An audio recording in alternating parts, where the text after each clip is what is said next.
Greetings, everybody. Welcome to another exciting lecture exploring the great religions of the world and the not so great religions of the world. Today, we're going to be visiting one of those places that remain eternally sacred or special. A few cities have that character. In fact, Rome, they call it the Eternal City because it began as a Roman Republic capital, became the Roman Empire capital. Then, during the Middle Ages, it was taken over by the Catholic Church, and it has sort of continued as a constantly renewing city. And of course, everybody wants to be another Rome. So it has sort of an eternal city, an eternal character, which never ends. In fact, if you go to Washington, D.C. today, you'll see that it's filled with Roman architecture. A Capitol building with its big dome. I mean, it could have come from ancient Rome with its dome and its pillars, its white marble. So this is the eternal Rome. Well, today we're going to be visiting another eternal city, which is less well known, but this is Machu Picchu, lost way up in the mountains of Peru. So this is the outline we will be dealing with today. Number one, cities are another of those universal building blocks of religion that we have been talking about in this series of lectures. Third would be the rise of the Inca Empire, when cities like Cusco and especially Machu Picchu were built and took on their character. The lost city of Machu Picchu, how did it become lost? Who discovered it? Its history is shrouded in mystery. The theories of Machu Picchu, who built it? What was it? Was it a resort area for the kings? Was it a monastery? Was it built by aliens? I mean, a lot of different theories. One of the most interesting theories is point 6. That's Erich von Däniken, the German archaeologist, anthropologist, who was just fascinated by the mystery of Machu Picchu and developed all kinds of theories for Machu Picchu and other lost cities or sacred cities. Number 7 would be the Peruvian Indian rediscovery of Machu Picchu and giving it a character in modern Peruvian history, the link with its ancient Indian past before the Spanish took over. And then finally, Machu Picchu entered world history by becoming a sacred site of pilgrimage for the New Age movement of the 60s and 70s and 80s, when everybody was looking for new and unusual and inspiring religious experiences. They adopted Machu Picchu as one of their sacred sites. So let us get going. Now, as I mentioned, universal building blocks of religion. These are these building blocks which you find in every religion. They probably go back to the first days when our human ancestors descended from the trees and started worshiping the sun. I mean, where would it be without sun? Water was a sacred symbol. Well, here we see water in Varanasi, the sacred Ganges River, where people go to wash their sins, be purified, burn the bodies of the dead, and throw the ashes into the sacred waters.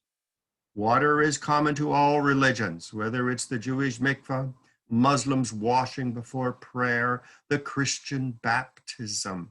Water is a universal building block of all religions. Food, whether it is the Passover dinner, whether it is halal food for Muslims, vegetarian food for Muslims, Hindus forbidden to touch or kill a cow, whether it is the Christian Eucharist of bread and wine, the last Supper. Food is found in all religions. And sometimes it's not even very religious. Think of Christmas cookies and chocolate Easter bunnies. We associate food with holidays, with religions. Clothing at the bottom. I mean, look at those bishops in their getup. I mean, think of the Pope in his getup. Think of Orthodox Jews. Think of religious Muslims. Think of the Sikhs with their turbans covering their hair, which they are forbidden to cut, the men. Music, finally. Think of church music, organ music, tabernacle choir, Mormon tabernacle choir.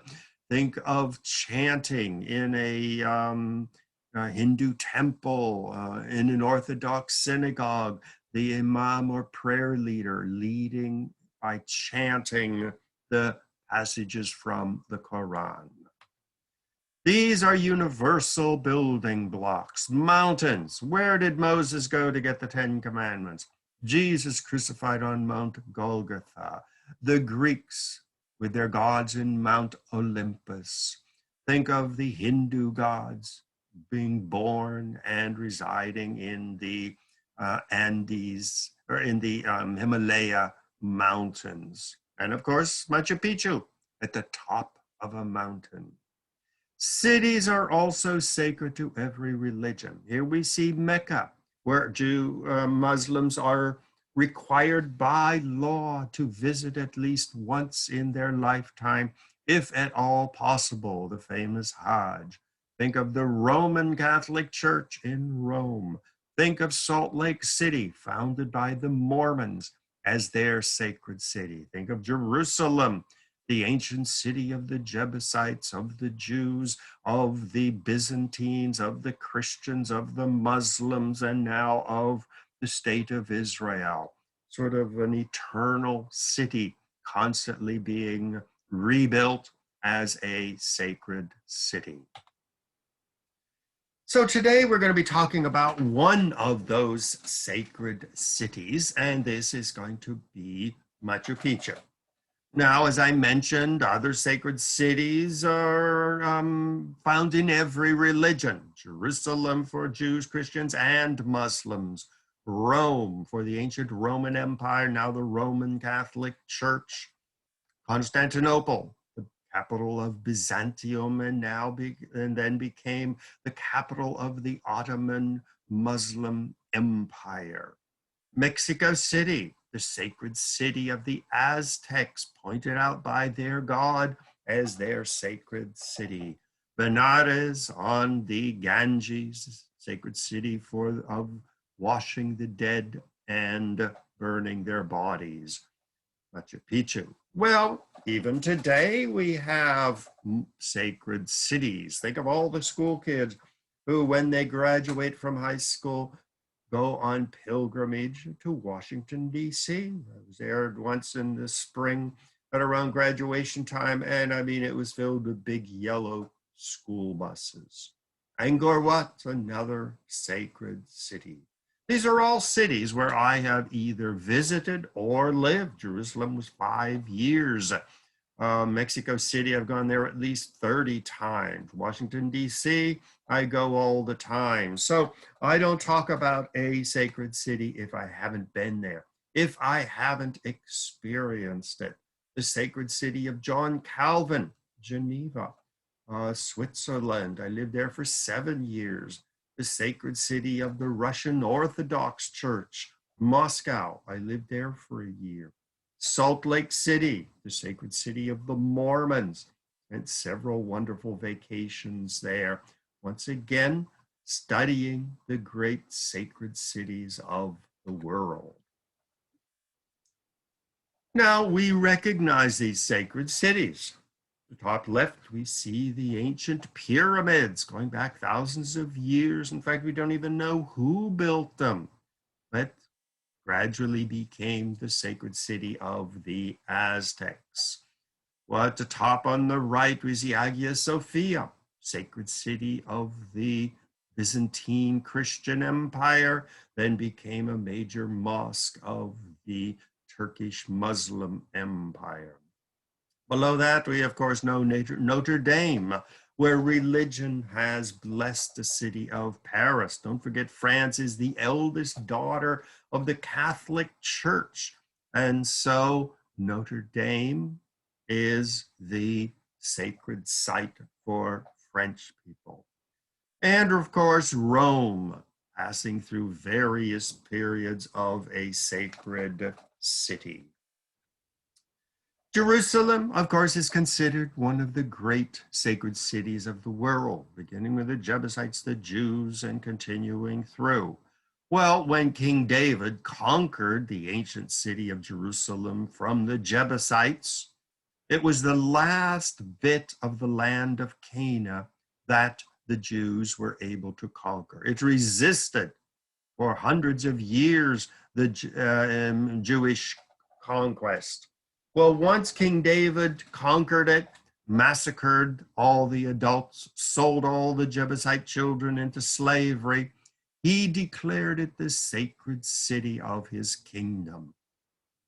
Solomon built his temple, which marked the city as the capital of the new country of Israel. No longer 12 tribes, but one united country with Jerusalem as its capital. The king, Saul, David, and Solomon in Jerusalem.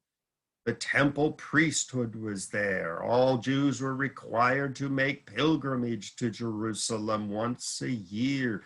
They had to pay the temple tax. Well, from Jerusalem, the empire of Solomon expanded. You see the map on the right. Most of modern day Jordan, Israel, up into Syria, and up into modern day Iraq and Turkey. A giant empire of King David around 950 BC. So this was the origin of Jerusalem as the sacred city. And since then, it continued through various empires. Even the destruction of Jerusalem by the Babylonians did not stop the city from being sacred. In the book of Psalms, it says, "If I forget thee, O Jerusalem," and what it says will happen if you forget your sacred city. Now, not all cities remain sacred. Many are forgotten. And this brings into another aspect of sacred cities, the whole myth that surrounds so many cities, the mythological approach to cities. Who built them? Their origins. They get lost and are rediscovered, again adding to the allure of these great cities. Now, at the top, we see, on the left, we see Machu Picchu, lost for centuries in the top of the mountains and rediscovered. Who built it? What was its function? Why was it there? Really appealed not just to the religious instincts of people, but to the love of myth and mystery. Again, we see the pyramids of Mexico, which the Aztecs came upon, guided by their god, discovered them, and adopted them as their link to an ancient mythological past where gods and demons and spirits and ghosts roamed the world. Below that, we see Mohenjo-Daro, the lost city of the Indus Valley civilization. Why did it decline? A great civilization straddling modern-day Pakistan and India up into the Himalayas along the Indus Valley, Indus River. Again, rediscovered, adding a whole new chapter to human history. Well, of course, the most famous lost city of the modern world is the lost city of Atlantis, the great glorious city which mysteriously sunk into the Atlantic Ocean and disappeared. All kinds of myths and stories surround it, where the survivors fled the sinking city.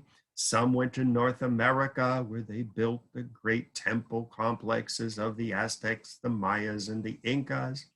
Other refugees went to Egypt, where they built the pyramids and the Stonehenge in England and other magical lost cities. So people are attracted to cities. The more mysterious, the better. Legends grow up around cities. Why do we call New York City the Empire City? It wasn't just another Boston or Philadelphia. It developed its own mythical origins, its own collection of stories of gods and goblins and ghosts and everything else. The Lost City of Z, very famous, and you see the subtitle, A Tale of Deadly Obsession in the Amazon, where the ancient Indian legends of Argentina and Brazil and Paraguay and Uruguay talk about a lost city in the jungle, abandoned, overgrown by the jungle, but filled with gold and legends. So many explorers from Europe, from South America, lost their lives trekking off into the jungle to find this ancient lost city. This is also a film, so if you have a chance to watch The Lost City of Z, it is a thrilling story. Of course, here in the United States, we have Roanoke, the unsolved mystery, the lost colony. What happened to the people? Were they abducted by aliens? Did they all die? Did they migrate to some other place? Are they still living as a chosen select people somewhere in the forests of Western Virginia? The lost city of the Kalahari near South Africa, another lost ancient city. In fact, Africa has a wealth of lost cities. Great Zimbabwe, the giant stone city in the middle of Africa, not on the coast, but in the middle of Africa, lost to history. Who built it? Why was it abandoned? And many other legends emerged. Well, this brings us to the Incas, who built Machu Picchu. Well, on the left, we see the rise of the Inca Empire. The red dot in the center where you see Machu Picchu and other, the oldest parts of the Inca Empire going back to the 1200s, gradually spreading across the mountains and down to the coast and the Pacific to places like Nazca, going the whole way up to modern day Colombia and the whole way down to Santiago, the capital of Chile, expanding around Lake Titicaca into Bolivia, Peru, Chile, creating a great, vast empire. With you see the red lines, these are the highways where the runners would run up and down zigzagging roads, cross rope bridges over valleys, a postal system which was a marvel of the ancient world, where a letter from Machu Picchu could reach Talca in the south in a matter of days, one runner handing it off to the other.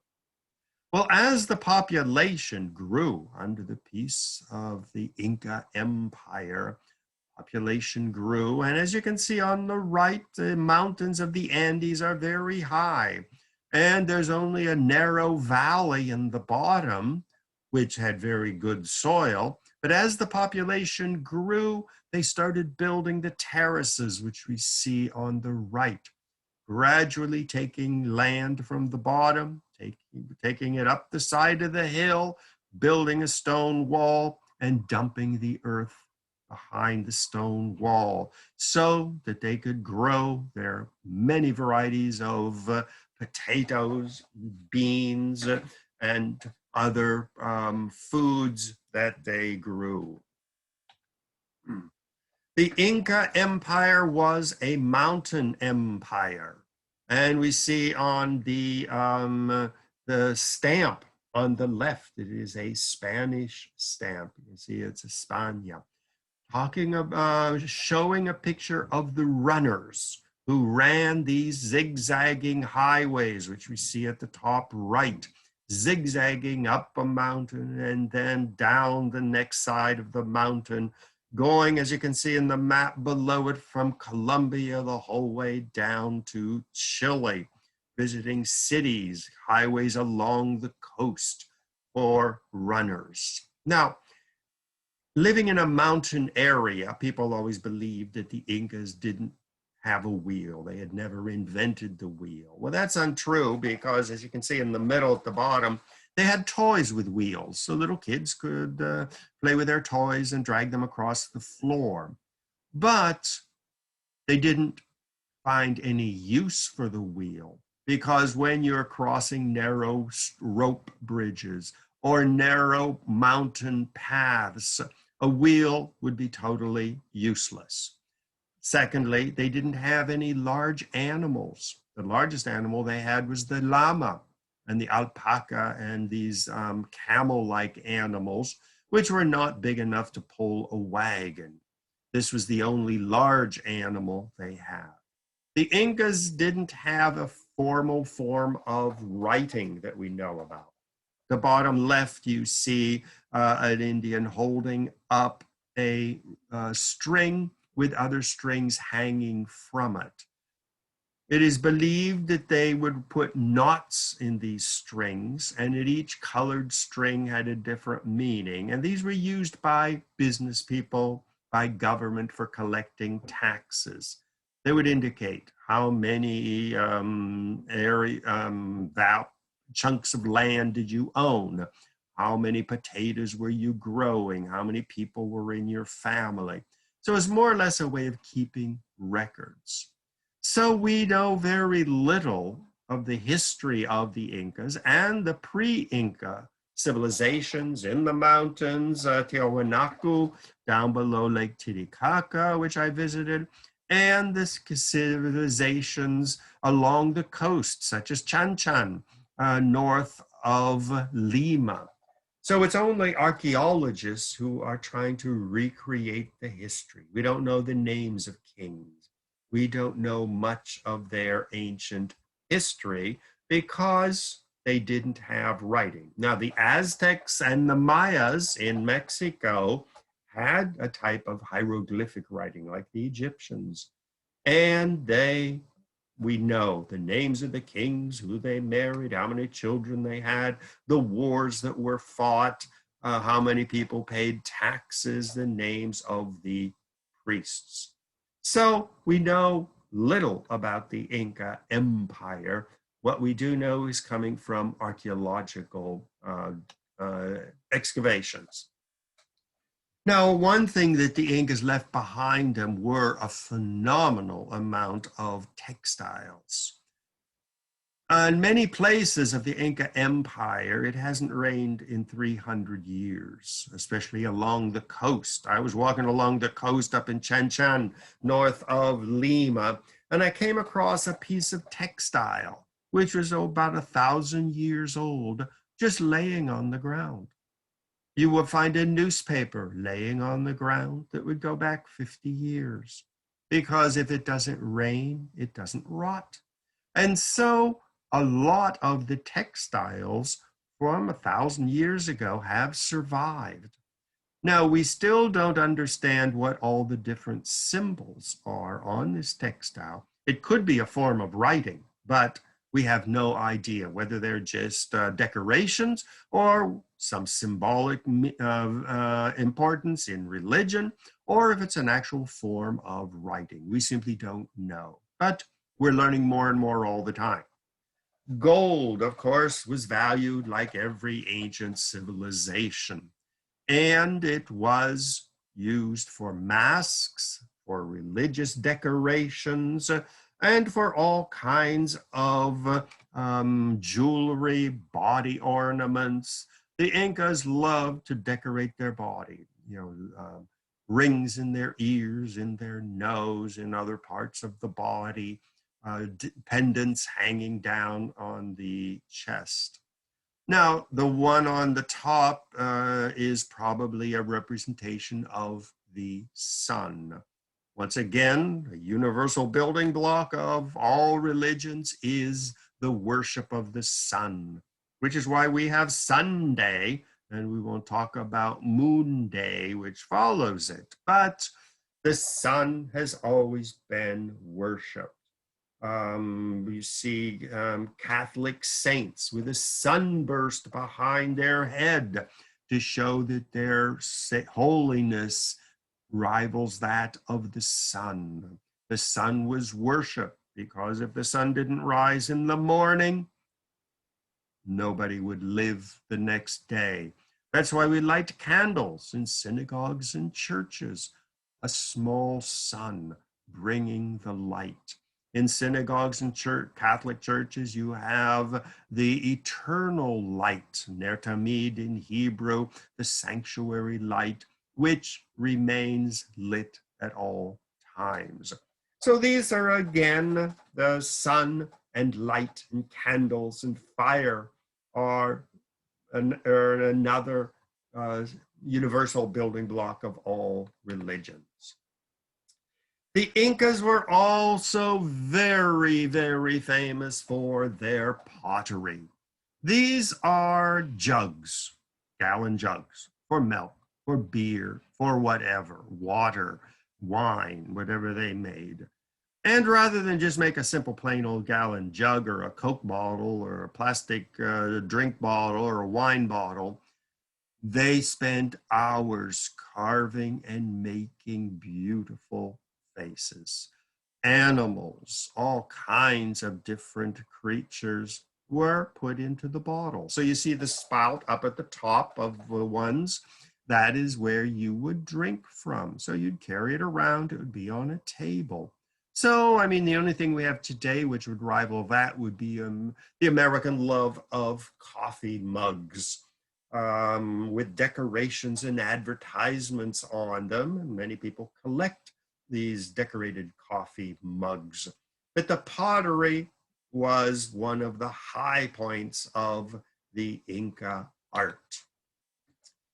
In Lima, they have the Larco Museum of Inca Erotic Art. Evidently, the Incas were very creative in their sexual activities.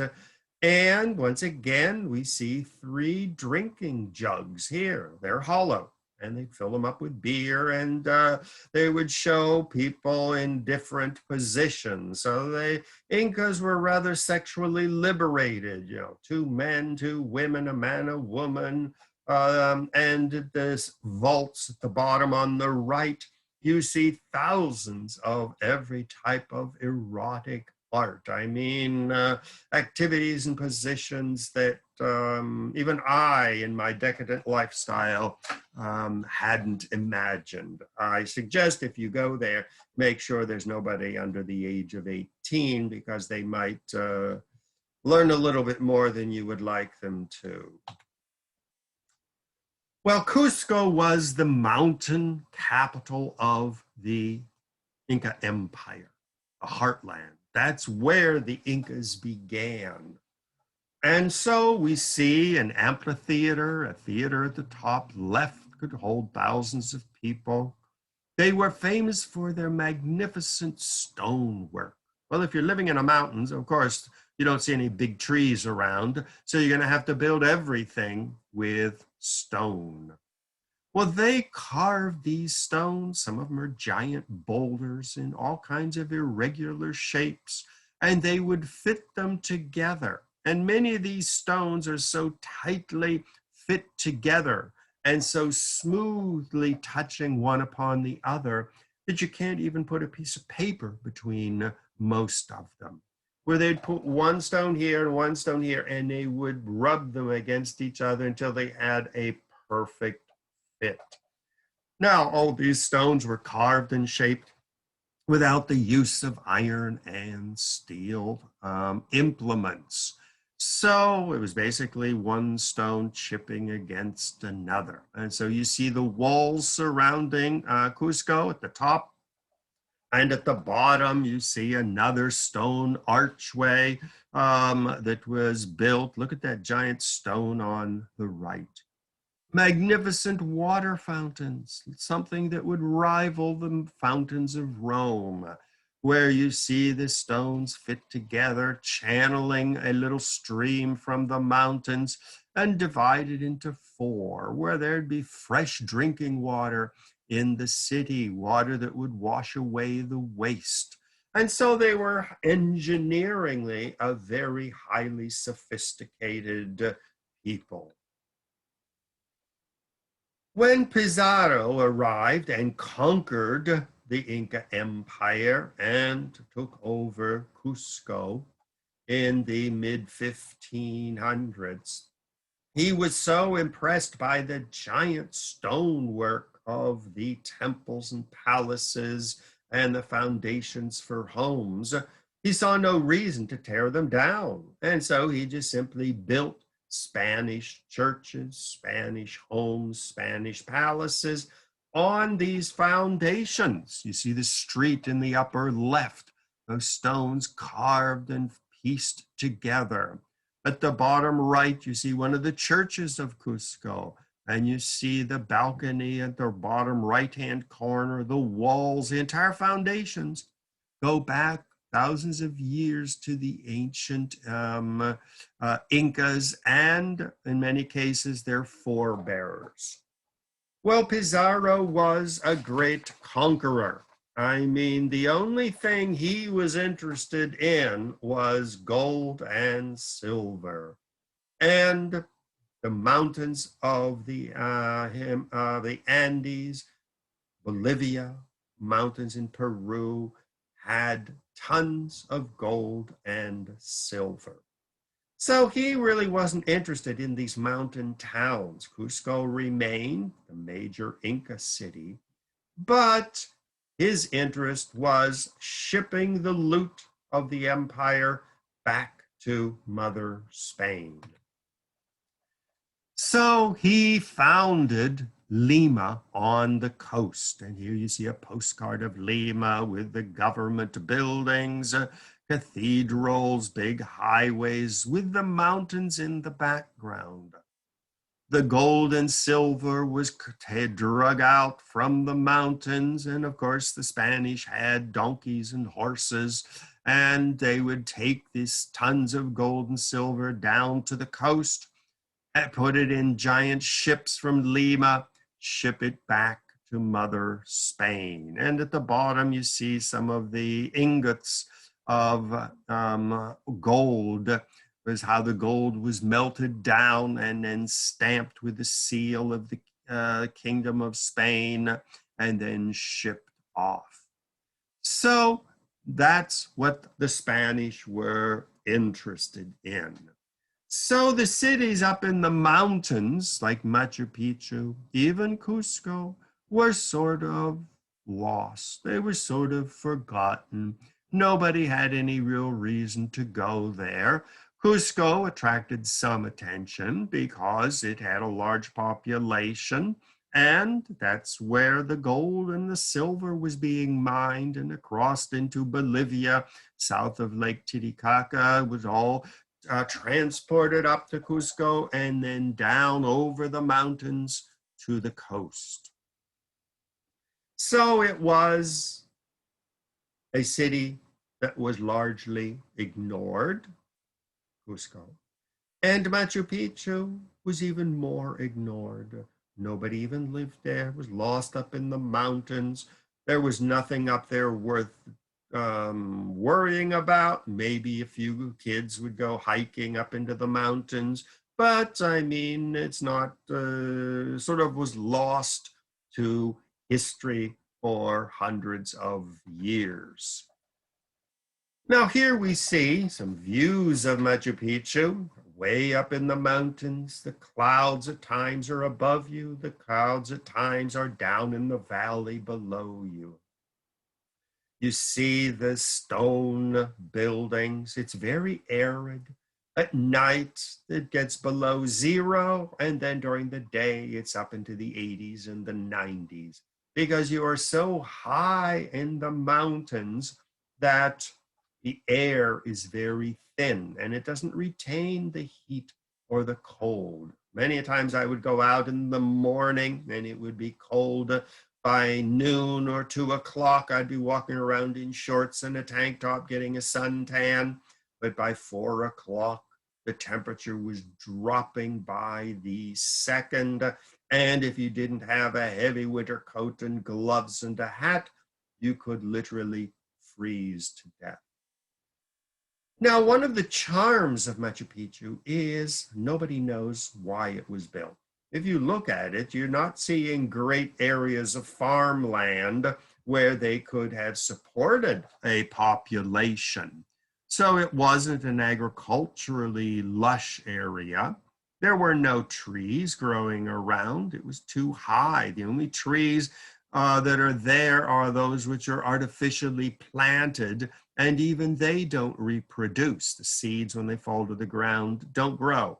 And so when a tree grows, it'll grow for a while, then it'll die, and you have to replant it. Everything is built of stone. You can see the pointed roofs of the buildings where one time there were logs going across with grass and leaves covering them.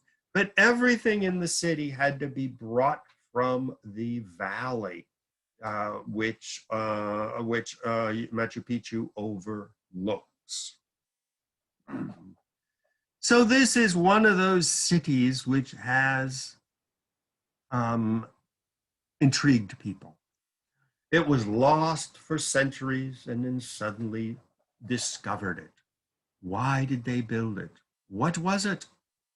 When it was first being discovered, they said, oh, it was a monastery up in the mountains. No, it was a royal retreat for the kings. No, it was a place where aliens lived and encountered the ancient people of the Incas. So you see this ancient, lost, and suddenly rediscovered city became once again a city of mystery, like the lost city of Z. And here you see the poster for the film, Roanoke. And I have been fascinated by these cities. At the bottom on the right, you see me in Mexico, in the Yucatan, exploring one of the lost cities that had for centuries been overgrown with the jungle plants and suddenly rediscovered. Well, as you can see, I'm the only person there. No, actually, there are two people on the ground, but down below me, and evidently somebody's took my picture, so there were other people there.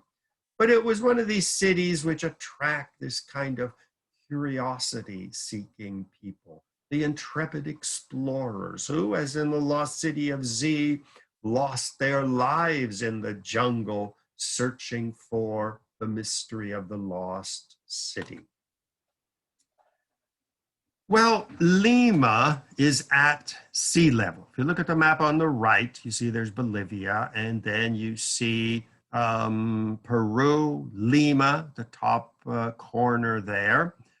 And that's at sea level. So it is hot and humid, extremely dry. Well, it's not humid, it's very dry because it never rains. So it is very hot, but a very dry heat. There's no humidity there. Cusco, which you see right in the middle of the map, is at 11,000 feet, way up in the mountains.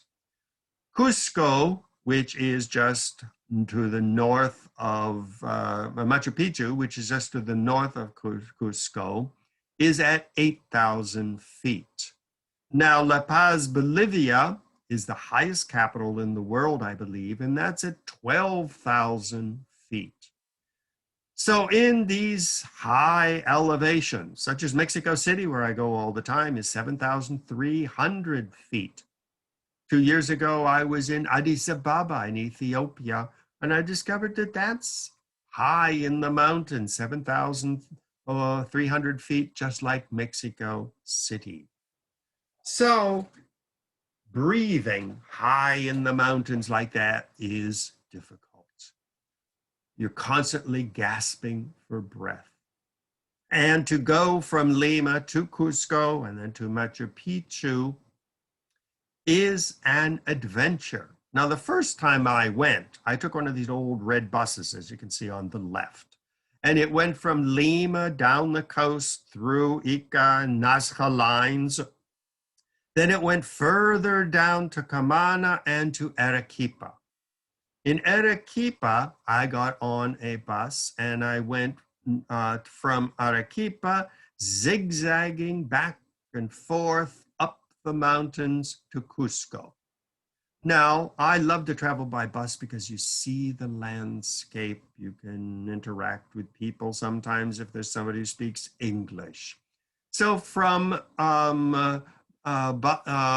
Arequipa, which is the beginning of the mountains, up to Cusco was 10 hours.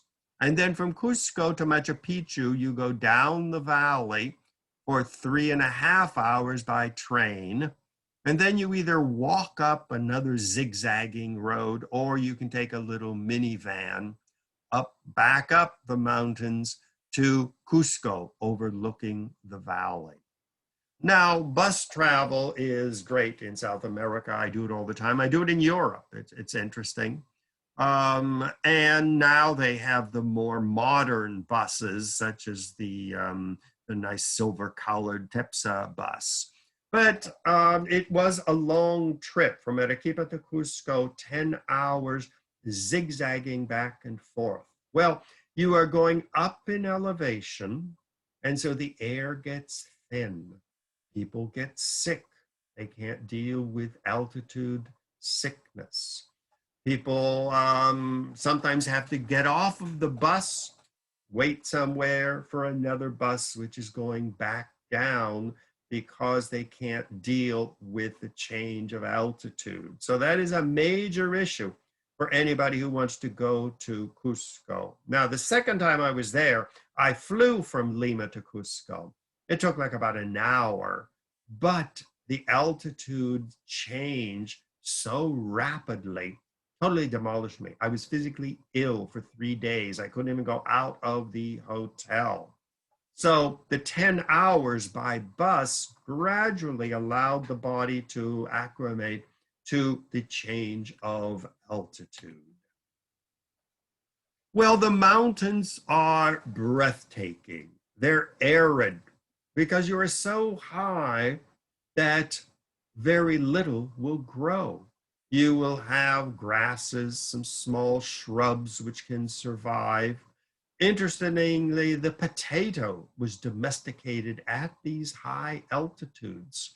And it was a plant perfectly adapted to the thin oxygen level, the thin, bad soil, where potatoes could grow most everywhere. And in fact, in Peru, when you go into a restaurant, sometimes you'll see 20 or 30 different kinds of potatoes, which is the major source of protein for the people.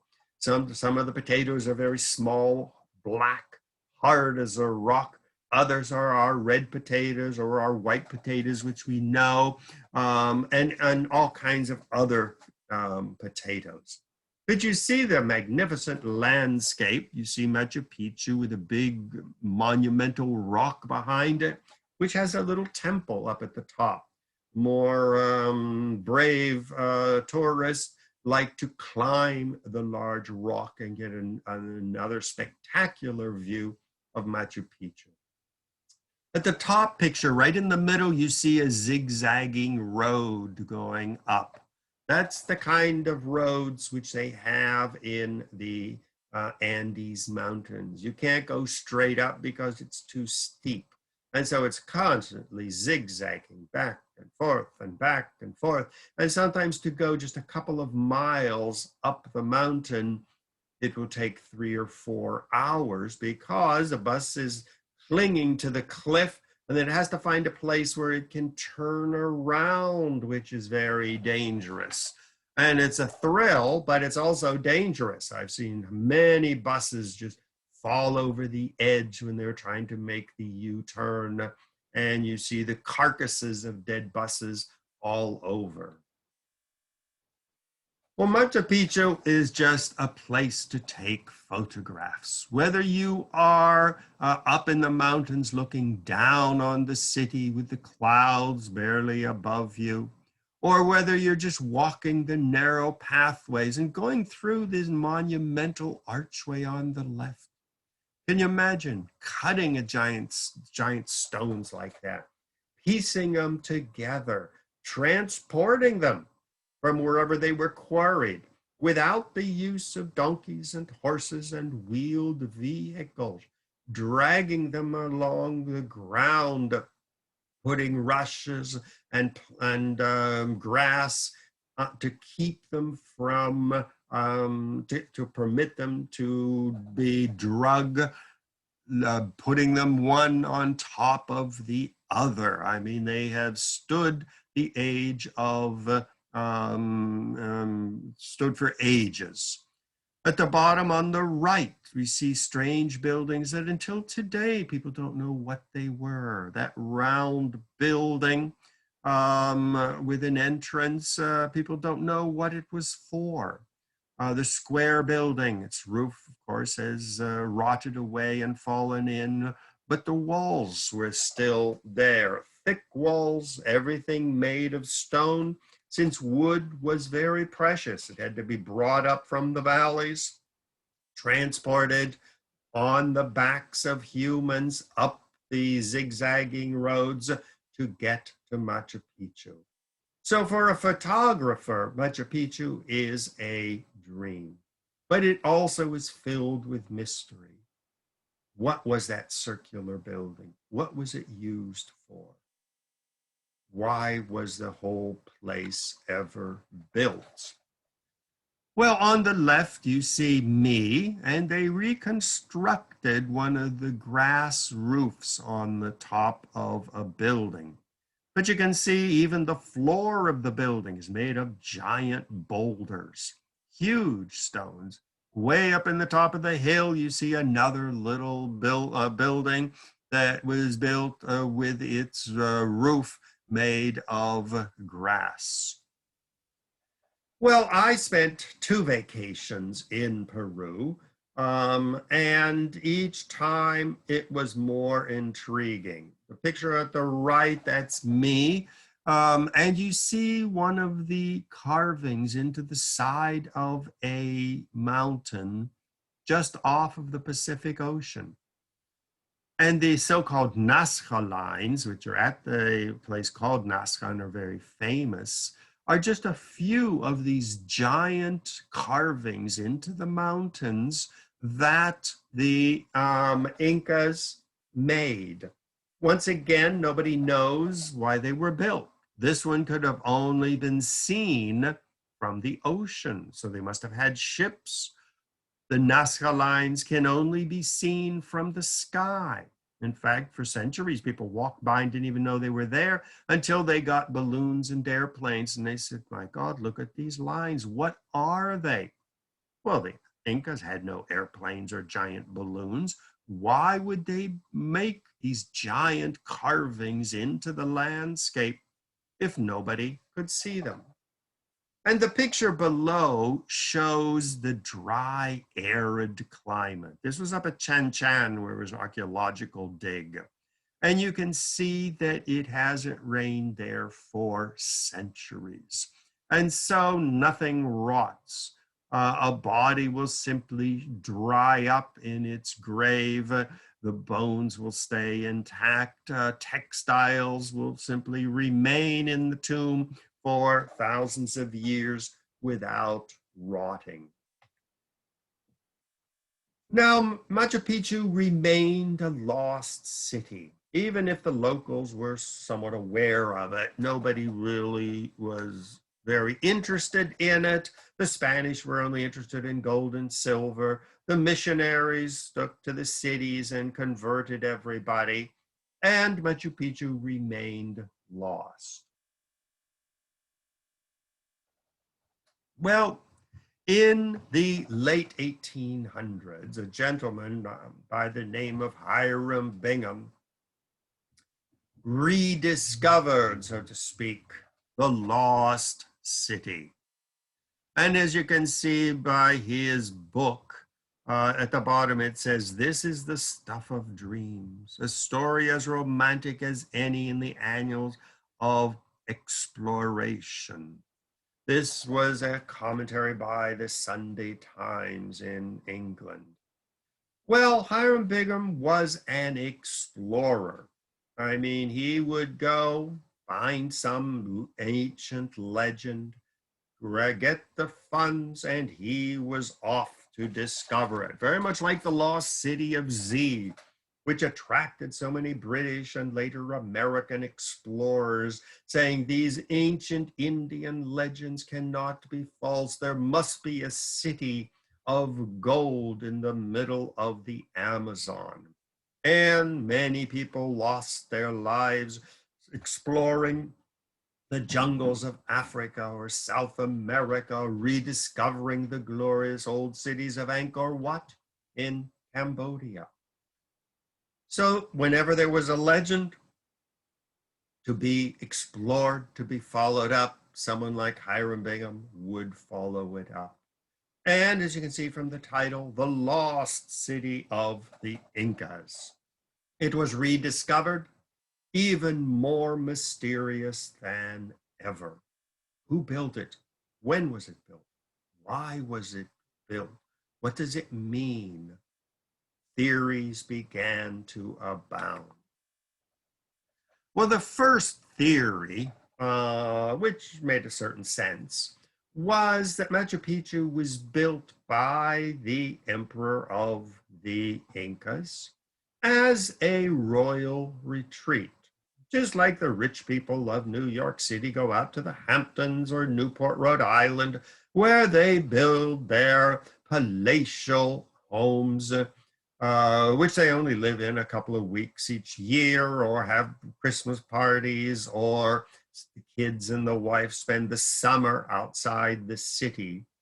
But that's what a lot of people said. It was the Hamptons of the Inca Empire. Now that made perfect sense because it was within a day's traveling distance from Cusco, which was the royal capital of the empire. So it made sense, although there were some criticisms because the people said, well, you'd think there would be a big palace there. But at Machu Picchu, as you can see from the walkways and the buildings with the pointed roofs and doors and small windows, there was nothing that would resemble a giant palace. And so people started wondering if that's really what it was. But this was the first theory. Once again, we don't have writings. The Spanish left nothing behind because they didn't even know about the city, or even worse, they didn't even care about the city or any of the pagan Inca legends. And so they didn't even bother taking down the oral legends that the Incas had, which may have given some insight into what it was. So it just disappeared. And when it reappeared by our first archaeologists, well, it was open territory. Give me a good theory to explain it. Well, the Hamptons theory remained rather intriguing, and it made a certain amount of logical sense. But another group of people adopted Machu Picchu and gave it an even more interesting explanation. Now, I'm sure you've all heard of the Mormons.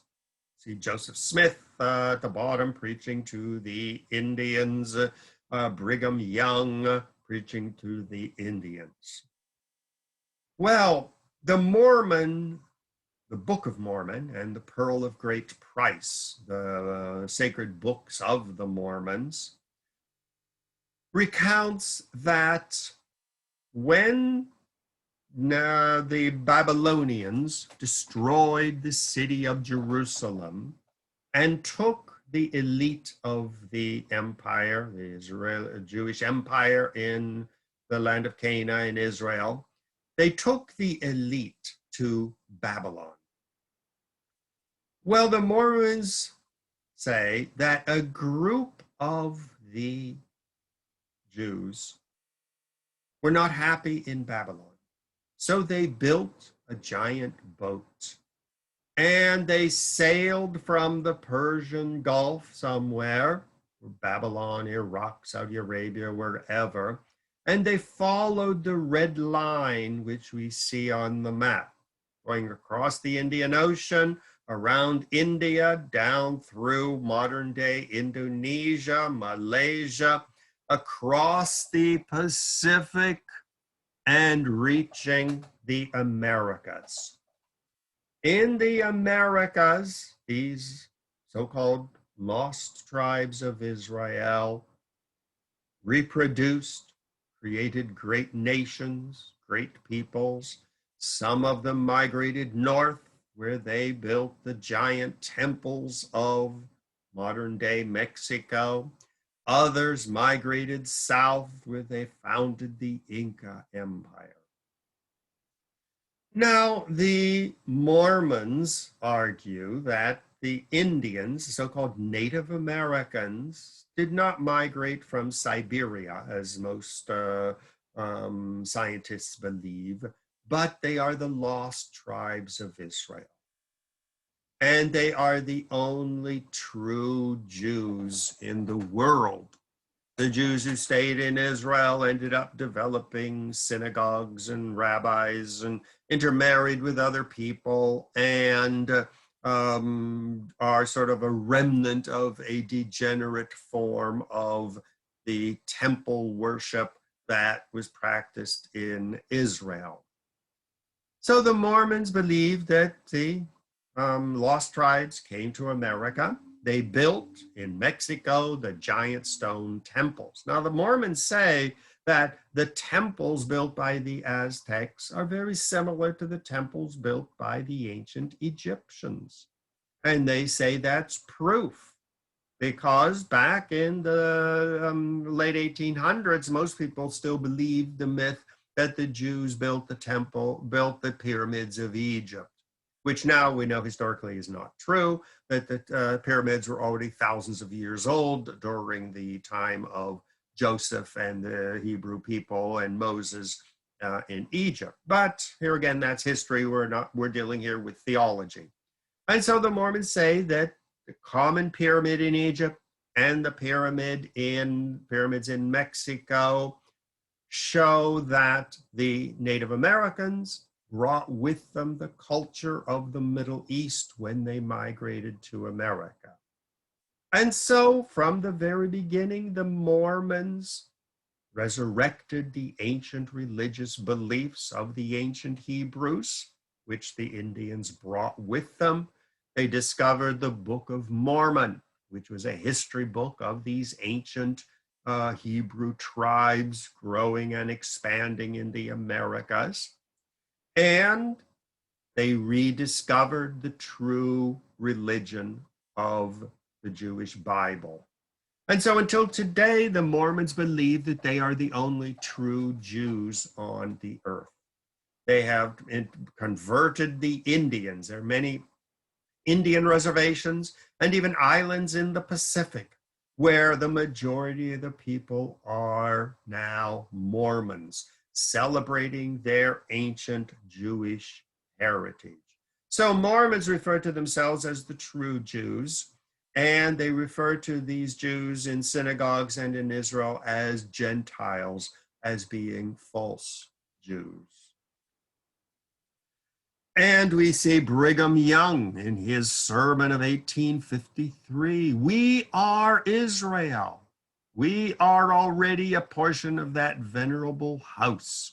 You'll never see a man called to preside in the Mormon priesthood of God on the earth who is not purely of the blood of Abraham.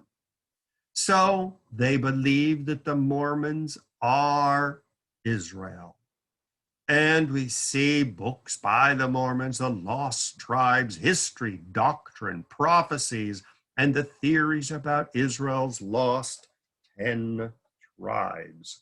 So this is still, until today, very much part of Mormon history. Well, the Mormons adopted Machu Picchu as one of their sacred cities. We see a land of promise and prophecy by Elder. Elder is a priest in the Mormon religion. Elder A. Theodore Tuttle in South America went down to Machu Picchu, explored, and wrote his book on Machu Picchu. See the book at the middle, Exploring the Book of Mormon Lands. And in fact, until today, you have tourist groups of Mormons going down to rediscover their ancient roots when they were the 12 tribes of Israel building the great empire of the Incas. And Elder Tuttle, we see on the left, taking the first groups during the early 60s down to rediscover and reclaim their sacred city. Well, archaeologists discovered another link between the Middle East and the Incas when they started excavating tombs, and they discovered that the Incas and the Egyptians had a common custom, and that was shaping the head. And we all know that when a baby's born, the top of his head is still soft. That leaves room for the brain to grow, to push out, and the bones to grow. The head is a difficult bone to grow. Arms can grow in length very easily, but if something is round and it is closed, you're gonna have to break it to let it grow. So that's why the baby has a soft head. Well, the Incas and the ancient Egyptians would bind the heads of babies with very tight cloth and force the head not to grow out in size or up, but force it to grow out in the back. And this is a fascinating custom, which is similar to both the ancient Egyptians and the Incas. And once again, confirming to the Mormons that this was, in fact, one of the cities of the lost tribes of Israel. Now, the Mormons have many beliefs, and of course, you see the famous Mormon underwear on the left. They have the Department of Anthropology at Brigham Young University with conferences, sending out exploration groups to discover Mormon geography. The Mormons' Codex, studying the Aztecs, the Incas, the Mayas as their spiritual ancestors. At the bottom, we see that a lot of people in South America have eagerly embraced this new religion. This is one of the Mormon tabernacle churches in Lima, Peru, typically white stone with the pointed spires. You always know it's a Mormon church because it doesn't have a cross at the top. It is a simple spire. And so the Mormon missionaries have been very active in South America, and most every city has a growing Mormon population. Now, another fascinating theory of the Mormons, in addition to the Mormons, is the theory elaborated by Erich von Däniken, is a German historian, scholar, one of these explorers who devotes his entire life and energies to the exploration of these mysteries of the ancient world. Well, his most famous book is Chariots of the Gods, published in 1969. He might even still be alive. Another book was Twilight of the Gods. Well, his theory is that the great pyramids of the Aztecs and of the Incas, the great cities of the Incas, Machu Picchu and other ruins, the Nazca lines in Peru, and other mysterious places were actually founded and built by aliens. His book, The Chariots of the Gods, which is really put this theory forward very directly, he has the two pictures you can see on the cover. One is of an Aztec man laying in a type of horizontal chair. Well, Erich von Däniken said actually that is a Aztec depiction of a spaceship. And that's exactly how a spaceman in a spaceship today would look, with the various instruments and tools around him. And so Däniken said that aliens came down to Earth, and they were the ones who intervened when humans were still evolving from the apes. It was the aliens who either interbred or scientifically put in DNA, which allowed us to suddenly dash forward at a greatly accelerated pace on human evolution. So we very quickly learned how to make fire. We learned how to speak. We learned how to walk upright. We learned how to build because aliens came down, shaped us, and instructed us in the great mysteries of science, technology, and medicine. Well, at some point, the aliens decided they had done their work and they were going to go on to another planet where they would encounter another primitive race and once again shape them, form them, and lead them to intelligence, self-awareness, instruct them in basic medicine, science, technology, architecture.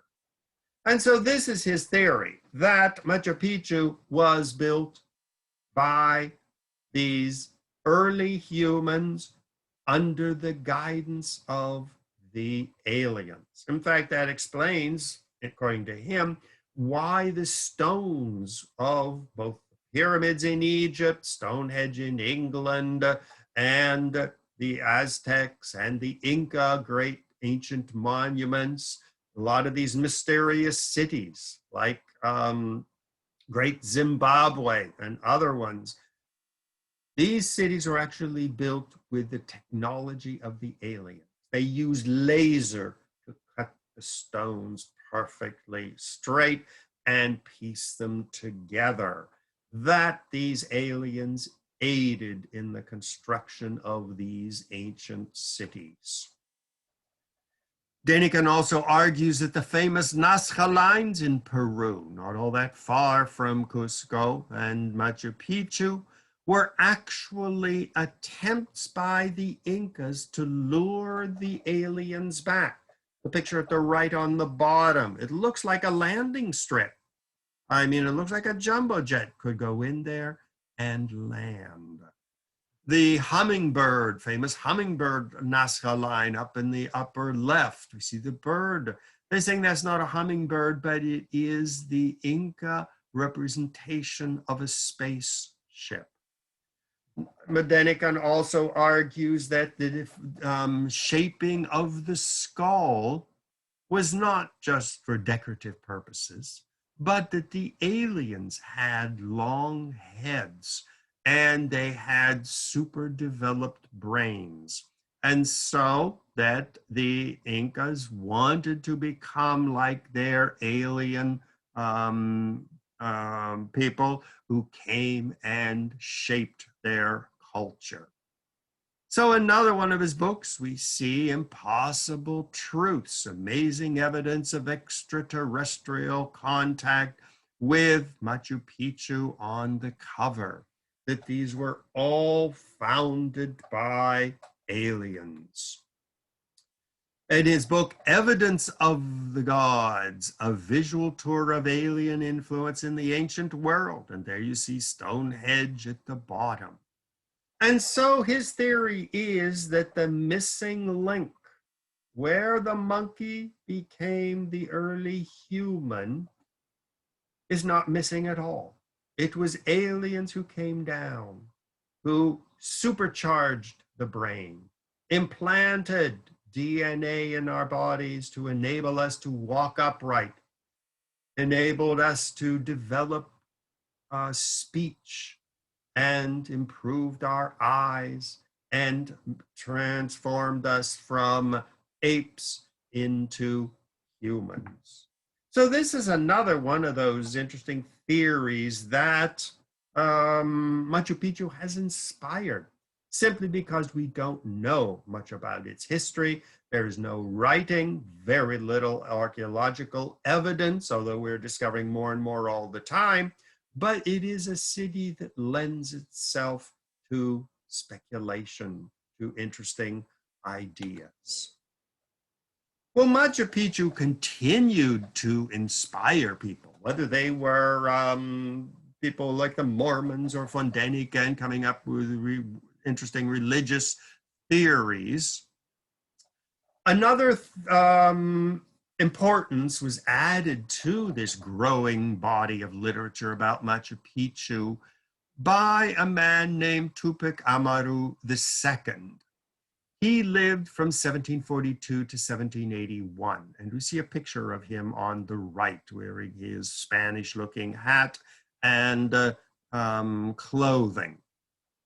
Well, he rose up and organized a revolt against the Spanish. He tried to rally all of the ancient Inca peoples to follow him, and he proclaimed himself Tupac Amaru II.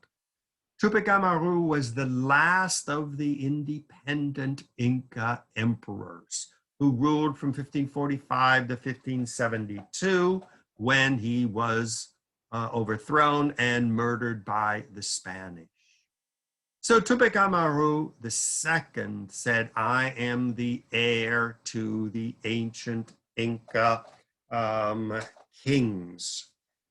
He adopted Cusco and Machu Picchu as his headquarters, up in the mountains, waging war against anybody of Spanish descent, rejecting the Catholic Church that was imposed on the people by the Spanish, attacking caravans, taking gold out of the mountains down to Lima to be exported to Spain. So this was a beginning of Machu Picchu as a sacred city of the Inca cultural, linguistic, and hopefully political revival. The shining path continues the Amaru revolutionary movement. In fact, the first time I was there back in the 80s, everybody said, don't go to Cusco and Machu Picchu because it is too dangerous, because the shining path was waging a war in the mountains, rallying the old Inca Indians and tribes and peoples to reassert their independence. Now, of course, the United States calls the Shining Path terrorists because we don't support them. Any group we don't like, we just call them a terrorist. But for them, for the most of the Peruvians, especially the Spanish ones, Tupac Amaru II was a great figure leading to the revival of Inca culture, the rejection of the Spanish language, the Catholic Church, and the Western culture.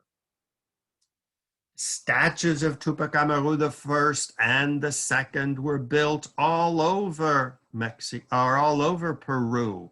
Cusco is filled with statues. Every city up in the mountains where there was a majority of Inca Indians speaking Quechua, they have built towers and monuments honoring not the Spanish conquerors, but their Inca ancestors. The Inca revival has led to a revival of cloth making in the traditional Inca style, decorations, amulets, rediscovering the ancient religion of the Incas, which was magic, incense, with their own priests and shamans, a rejection of Catholicism. Peruvian music is being recorded, the famous music with the flute and the drums, which you still hear many times in the New York City subway system, where Peruvians playing their music.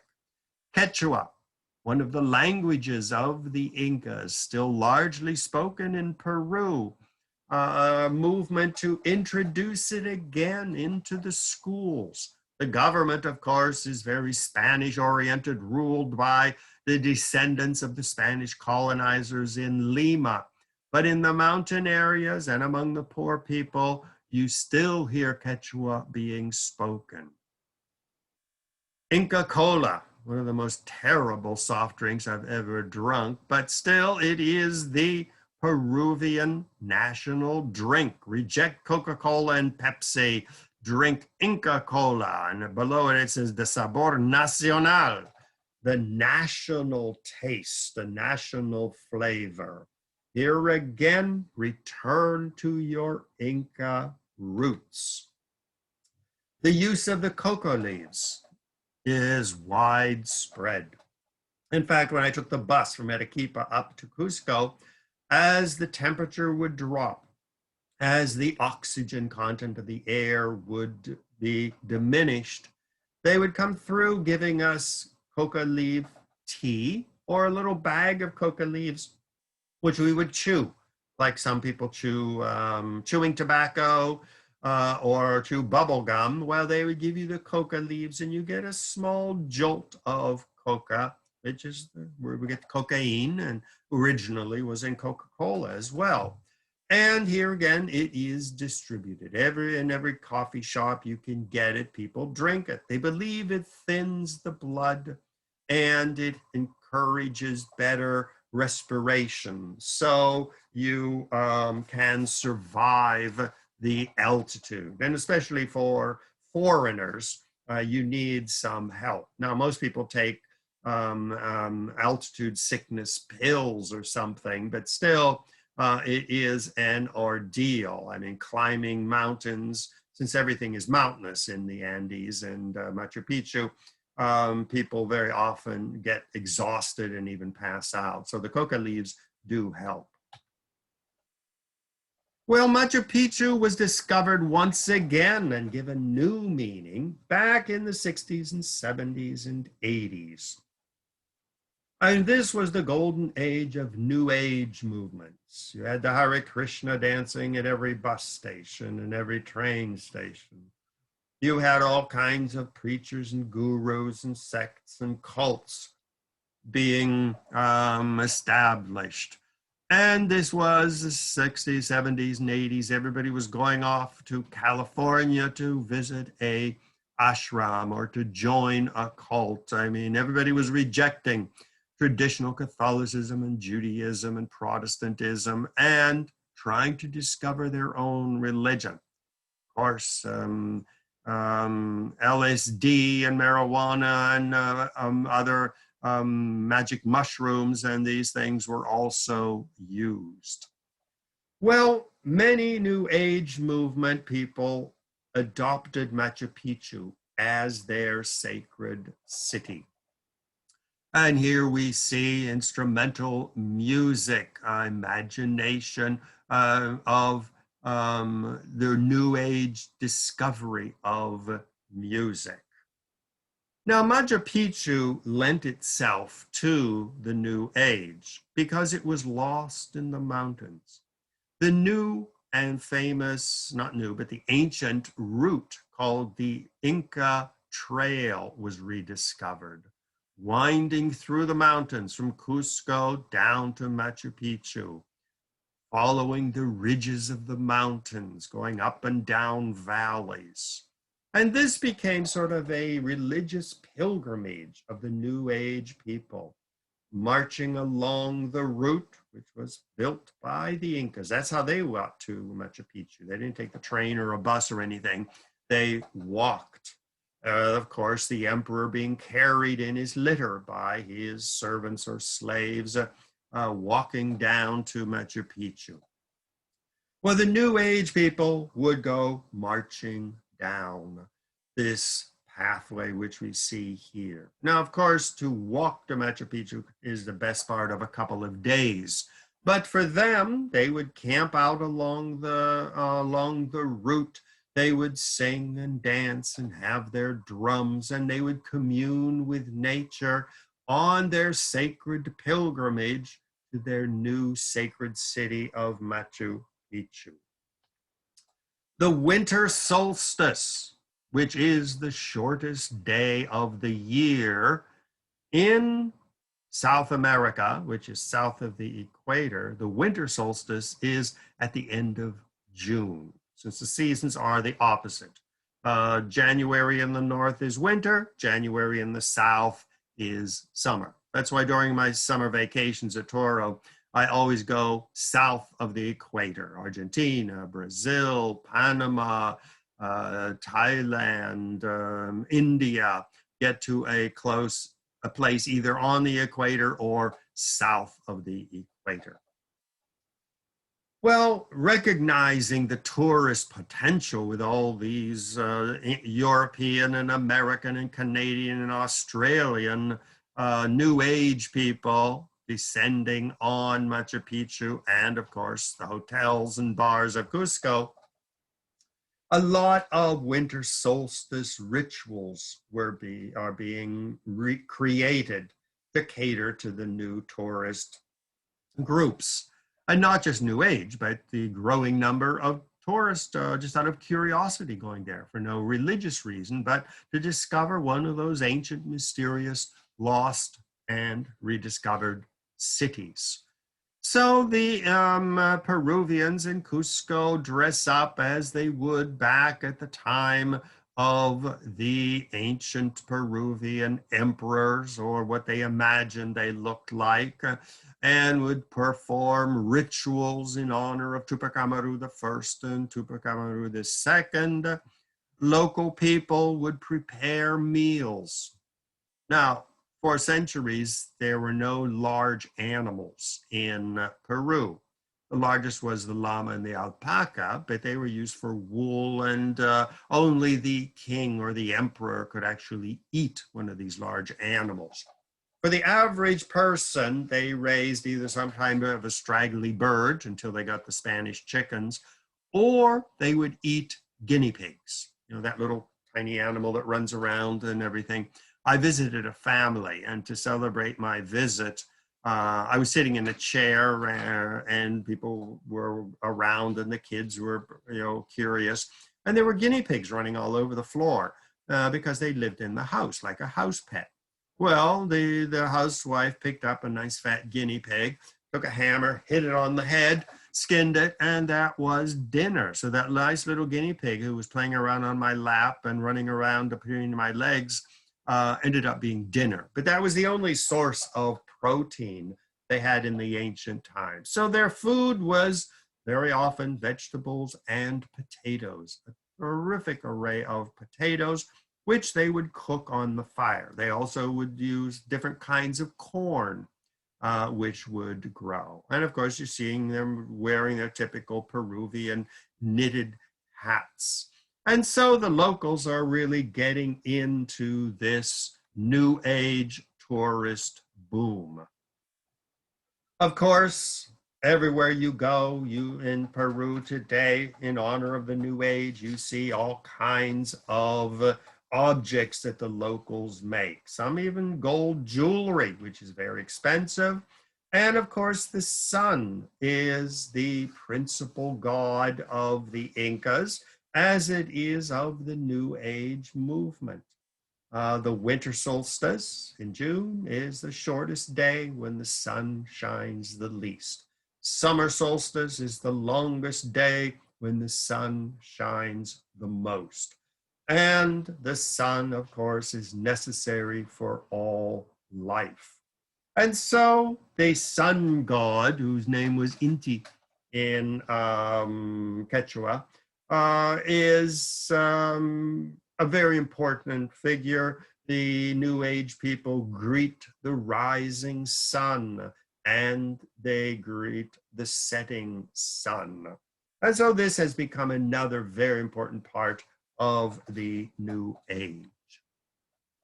Now, as I mentioned, not everybody who goes to Machu Picchu is interested in discovering aliens or the Mormon past, or discovering where the ancient emperor spent his wild weekends, or New Age. Machu Picchu is definitely on the general tourist route. And so you see books such as the one by Mark Adams, A Tourist Guide to Machu Picchu and the surrounding area. You see the Girls Big Travel Web advertising tours to Machu Picchu. Very often they'll throw in Cusco and Lima and have a tour. Sometimes cruise ships will dock at Lima and the tourists will take a flight up to Cusco and Machu Picchu. So tourism is big business, and Machu Picchu is part of it. Now, luckily, Machu Picchu is being preserved. The number of tourists is increasing, but there's no McDonald's in the middle of Machu Picchu. It remains barren as it has been for centuries. If you go to Cusco, you will see the fast food restaurants and everything. And down in the valley below Machu Picchu is where the train goes from Cusco down to Machu Picchu, but the train stops deep in the valley. There they have restaurants, and I think they even have some hotels and guest houses now. And intrepid tourists like me walk the zigzagging path up the side of the mountain to get to Machu Picchu, but they also have minivans and buses. But there are no modern structures marring Machu Picchu. So you can take magnificent photographs and really sit down in a little corner somewhere and just appreciate the glorious area that is at the top of the mountains. So that brings us to an end. Now, just as a little sidebar, I continued my travels from Cusco to Machu Picchu down to Lake Titicaca. I got to Bolivia, also way up in the mountains. There, as usual, I'm always open to adventure, like the people looking for the lost city of Z or Great Zimbabwe. And I happened to be at a cheapo hotel in La Paz and having breakfast in the morning. There were 3 French guys who said they had just rented a Jeep, which you see in the picture there, and they were going to cross the Andes and go down to the Pacific. But their 4th person had gotten deathly sick and couldn't go, and they needed a 4th person to share the expenses. Well, I was game. So I said, sure. I mean, I speak French. And so I just joined in. We had a magnificent trip across the top of the mountain. And there were actually 2 Jeeps. And I'm going across the mountain and down to the Pacific coast. So to bring this to an end, if anybody has any comments, anything they'd like to add, any experiences they'd like to share, please feel free to contact me at Ron Brown Media ronbrown@gmail.com. I usually respond rather quickly. So for any of you who would like to give me some feedback, I would be more than happy to respond. So once again, this is Ron Brown. And as you can see, I'm in my apartment. This is lockdown in Queens, New York. So I hope you enjoyed the visit, and I hope to see you on another tour in the near future.